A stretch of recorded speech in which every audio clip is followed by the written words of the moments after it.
अनहोनी कहानियां, horror tales.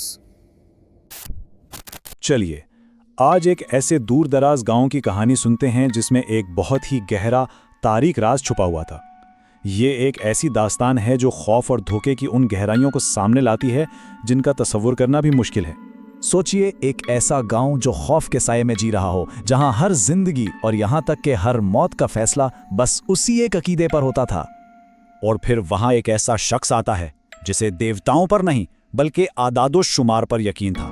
यहीं से हमारी कहानी का असल तफ्तीशकार सामने आता है। एक ऐसा शख्स जो एक ऐसी सच्चाई का पर्दाफाश करने वाला था जो किसी भी गुस्से वाले देवता से कहीं ज्यादा भयानक थी। तो कहानी शुरू होती है राकेश की आमद से। राकेश एक सरकारी तालीमी ऑफिसर है जिसे एक बहुत ही सीधे साधे दफ्तरी मसले की जांच पड़ताल के लिए भेजा गया है। इसका मिशन बहुत सादा था। उसे बस ये पता लगाना था कि आखिर गांव के स्कूल में बच्चों ने आना क्यों बंद कर दिया है। उसके पास जो फाइल थी उसमें लिखा था कि तालिब इल्मों की तादाद 75 से सीधा 0 पर आ गई थी और इसी वजह से स्कूल को ताला लगाना पड़ा। ये एक ऐसी गड़बड़ थी जिसकी वजाहत तो चाहिए थी। लेकिन जब राकेश वहां पहुंचा तो उसे सिर्फ एक खाली स्कूल नहीं मिला, उसे तो पूरा गांव ही खाली लगा। एक ऐसा गांव जहां बच्चों की हंसी की कोई आवाज नहीं थी, जहां हर बड़ा हर बालिग ऐसे लग रहा था जैसे कोई खौफनाक राज छुपा रहा हो।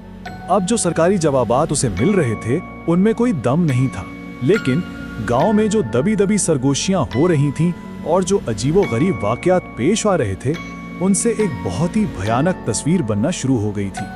फिर राकेश की नजर एक पुराने मंदिर में कुछ बच्चों पर पड़ती है। ये शायद गांव के आखिरी बच्चे थे।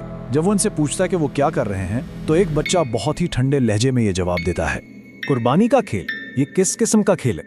ये कोई आम बच्चों वाला खेल तो बिल्कुल नहीं था। ऐसा लग रहा था जैसे ये बच्चे किसी ऐसी चीज की नकल कर रहे हों जो उन्होंने अपनी आंखों से देखी थी।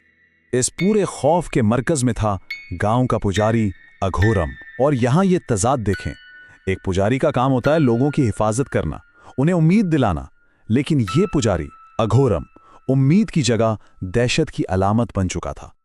अब कहानी इस मोड़ पर आती है जहां राकेश की तफ्तीश सिर्फ शक नहीं रहती बल्कि एक खौफनाक हकीकत में बदल जाती है।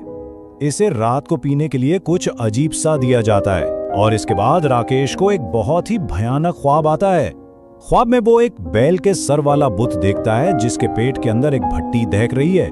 ये एक ऐसी चीज थी जो उसने पहले कभी नहीं देखी थी। अचानक उसकी आंख खुलती है और वो देखते हैं कि दूर खंडरात से आग के शोले उठ रहे हैं। जब वो उस आग का पीछा करता हुआ वहां पहुंचता है तो उसका सामना बिल्कुल उसी बुत से होता है जो उसने ख्वाब में देखा था, और वहां अघोरम कोई रस्म अदा कर रहा था। जब राकेश उसका सामना करता है तो अघोरम सब कुछ उगल देता है। वो अपनी ताकत का राज और गांव वालों की इबादत के पीछे की असल हकीकत बता देता है। तो असल बात यह थी कि इसका किसी देवता से कोई लेना देना नहीं था। ये तो अघोरम की एक 4 कदमों वाली शैतानी चाल थी। पहला कदम, बुहरान पैदा करो, यानी गांव में खुद ही खुशहाली और बीमारियां फैलाओ। दूसरा कदम, इल्जाम देवता पर डाल दो कि मौलिक नाराज है। तीसरा कदम, कीमत मांगो, यानी देवता को मनाने के लिए एक मासूम बच्चे की कुर्बानी चाहिए। और चौथा और सबसे खौफनाक कदम, ताकत को अपने अंदर जज्ब कर लो। इस रस्म के जरिए बच्चे की जिंदगी की ताकत अघोरम में मुंतकिल हो जाती थी, जिससे वो और ज्यादा ताकतवर हो जाता था। अब इस भयानक सच्चाई के साथ राकेश एक मंसूबा बनाता है। वो गांव वालों को इकट्ठा करता है ताकि वो खुद अपनी आंखों से अघोरम की असलियत देख सकें। गांव वाले छुपकर ये सब देख और सुन रहे थे और अब उनका बरसों का गम और खौफ गुस्से में बदलना शुरू हो गया था। फिर एक बूढ़े आदमी की आवाज गूंजती है और उसकी चीख से अघोरम के जुल्म की पूरी तारीख सामने आ जाती है। ये सब तो कई दहाइयों से चल रहा था और बस पुजारी का सारा भरम टूट जाता है। उसकी ताकत जो सिर्फ खौफ और झूठ पर खड़ी थी, वो गांव वालों के सच और गुस्से के सामने रेत की दीवार की तरह गिर जाती है। और फिर गांव वाले उसे उसी आग में फेंक देते हैं, वही आग जो वो मासूम बच्चों की कुर्बानी के लिए इस्तेमाल करता था। उसकी चीखें उन खंडरात में गूंजती हैं और मौलक की भट्टी ही उसकी अपनी तबाही की वजह बन जाती है।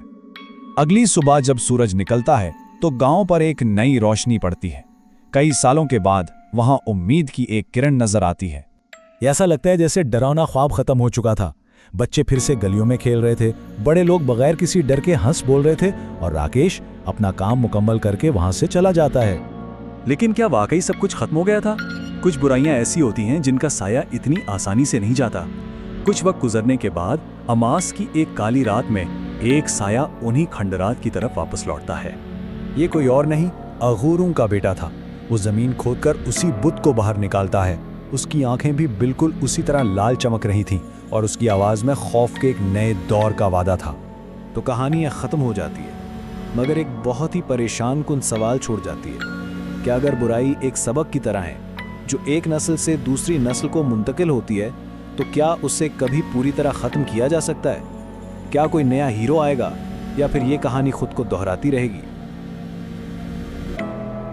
अनहोनी कहानियां, हॉरर टेल्स।